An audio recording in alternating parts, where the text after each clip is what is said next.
بسم الله الرحمن الرحيم. حير مدحوينه لمبر 364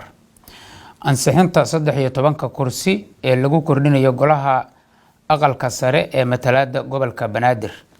Madaxweynaha Jamhuuriyadda Federaalka ee Soomaaliya marka uu arkay waajibka madaxweynaha Jamhuuriyadda Federaalka ee Soomaaliya ka saaran ilaalinta iyo horumarinta mabaadi'da aasaasiga ah ee dastuurka sida ku qeexan qodobka 87 xarafkiisa C,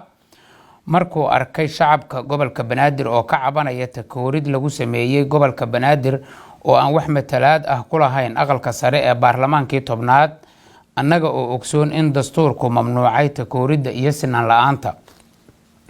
Markuu arkay matalaad la'aanta gobolka Banaadir ee aqalka sare ay meel ka dhac ku tahay karaamada dadka ku nool gobolka Banaadir iyada oo faritaanka dastuurku xaqiijiyay karaamada aadanuhu in ay tahay lagu maxadgudbaan. Markuu arkay go'aankii golaha wasiirada ee dowladda federaalka ah ee 28 Janaayo 2016 ee lagu guddoonsaday qoondaynta kuraasta aqalka sare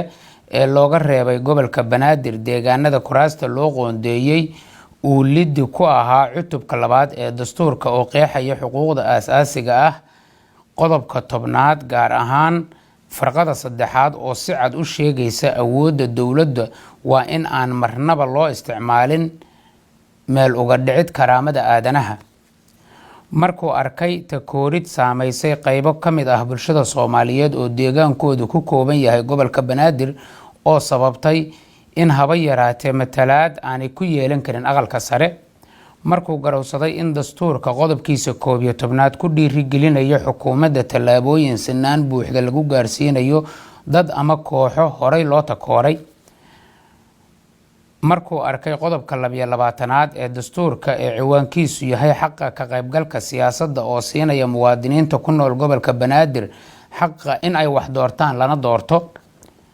markuu arkay matalaad la'aanta gobolka Banaadir in ay ka mid tahay caqabadaha hortaagan xasilinta iyo sugidda ammaanka caasimadda Jamhuuriyadda Federaalka ah ee Soomaaliya, markuu arkay go'aanka golaha shacabka ee 27 bisha 6 2020 uu ku meel mariyay xeerka matalaada gobolka Banaadir in matalaad 13 kursi ah laga siiyo gobolka Banaadir aqalka sare ee baarlamaanka 11aad, marka uu arkay xeerka madaxweyne ee lambarkiisu yahay 38 ee soo baxay 21 bishii 5 2016 oo lagu meel mariyay doorashada dadban ee 2016 oo qodobkiisa 2 qeexayo in Muqdisho ku yeelato aqalka sare matalaad oo u qornaa in la ilaaliyo mabda'a dastuuriga ah in aqalka sare ee baarlamaanka ay matalaad ku yeeshaan dhammaan deegaanada Soomaaliya oo ay ku jirto magaalada Muqdisho. Wuxuu xeeriyay madaxweynuhu 1 xuquuqda matalaada gobolka Banaadir ee aqalka sare waa xuquuq aasaasi ah oo dastuurku siiyay gobol walba oo ka mid ah 18 gobol ee dalku ahaa 1991 sida uu qeexayo qodobka 72 ee dastuurka.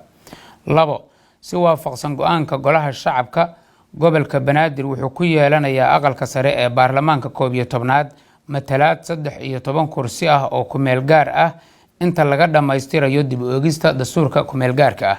3 ra'iisul wasaaraha xukuumadda Jamhuuriyadda Federaalka ee Soomaaliya waxaa la farayaa in golaha wasiirada dowladda federaalka ah ay xeeriyaan habraac u gaar ah matalaada gobolka Banaadir oo ay ka muuqato isku dheelitirnaan bulshada Soomaaliyeed. 4 diyaarinta habraaca iyo meelmarinta matalaada gobolka Banaadir waa in lagu fuliyaa inta lagu guda jiro doorashada aqalka sare ee baarlamaanka 11aad. 5 xeerkani wuxuu dhaqan galayaa marka uu saxiixo madaxweynaha Jamhuuriyadda Federaalka ah ee Soomaaliya. Muqdisho 28 bisha 1